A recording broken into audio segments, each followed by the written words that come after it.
আসসালামু আলাইকুম গাইস, আজকে আবার নতুন রেসিপি নিয়ে আসলাম বন্ধুগণ। তোমাদের সাথে একটু শেয়ার করব, রান্না করব।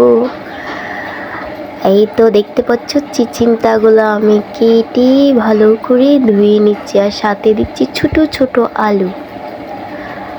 আজকে আমি রান্না করব চিচিমটা ছোট আলু দিয়ে আর শুটকি দিয়ে। এই দেখো ভালো করে আমি সবজিগুলো ধুয়ে ধুয়ে নিয়ে নিচ্ছি। এই দেখো শুটকি, পেঁয়াজ কুচি, কাঁচামরিচ, তারপরে রসুন ব্লেন্ডার, সব কিছু আমার রেডি। এখন আমি ডেক্সি বসিয়ে দিয়েছি, তেল দিয়ে দিয়েছি, শুটকিও দিয়ে দিয়েছি, পেঁয়াজ কুচি দিয়ে দিয়েছি, রসুন ব্লেন্ডারও দিয়ে দিয়েছি। এখন দিয়ে দেবো মরিচের গুঁড়ি, তারপরে হলুদের গুঁড়ি, মরিচ হলুদ এগুলো দিয়ে দিচ্ছি। এখন একটু নেড়ে ছেড়ে নিব। গাইস কীভাবে রান্না করো অবশ্যই কমেন্টে জানাবে। আর আমি ফার্স্ট টাইম শুটকি দিয়ে রান্না করতেছি আজকে। এখন একটু ঝোল দিয়ে দিচ্ছি ভালো করে কষানোর জন্য। 10 মিনিট পরে ফিরছি গাইস। এই তো আমার কষানো হয়ে গিয়েছে। অল্প আগুন দিয়ে আমি ভালো করে কষিয়ে নিয়েছি শুটকিগুলো, সুন্দর একটা ঘ্রাণ বের হয়েছে। এখন আমি সবজিগুলো দিয়ে দিব। শুটকি যখন আমি ভালো করে কষাতে দিছি তখন একটু সুন্দর ঘ্রাণ বের হয়েছে, তখনই আমি এখন সবজিগুলো দিয়ে দিচ্ছি আস্তে আস্তে।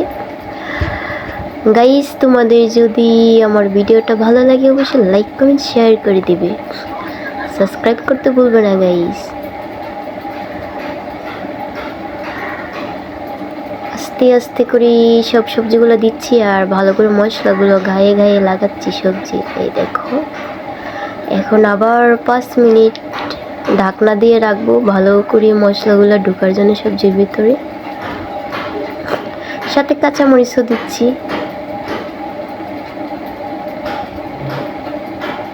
এখন 5 মিনিট।